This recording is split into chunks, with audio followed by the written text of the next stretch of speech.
حق نام دیگر من بود.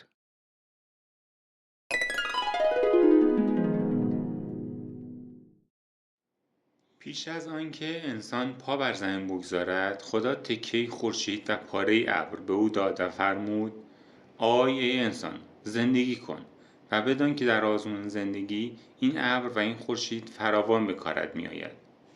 انسان نفهمید که خدا چه می‌گوید، پس از خدا خواست تا گره ندانستنش را قدری باز کند. خداوند گفت: این ابر و این خورشید ابزار کفر و ایمان توست. زمین من آکنده از حق و باطل است، اما اگر حق را دیدی، خورشیدت را به در کش تا آشکارش کنی، آنگاه مومن خواهی بود.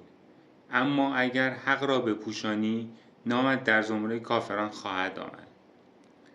انسان گفت: من جز برای روشنگری به زمین نمی روم و می دانم این ابر هیچگاه به کارم نخواهد آمد. انسان به دنیا آمد، اما هرگاه حق را پیش روی خود دید، چنان هراسید که خورشید از دستش افتاد. حق تلخ بود، حق دشوار بود، حق ناگوار بود، حق سخت و سنگین بود. انسان حق را تاب نیاورد.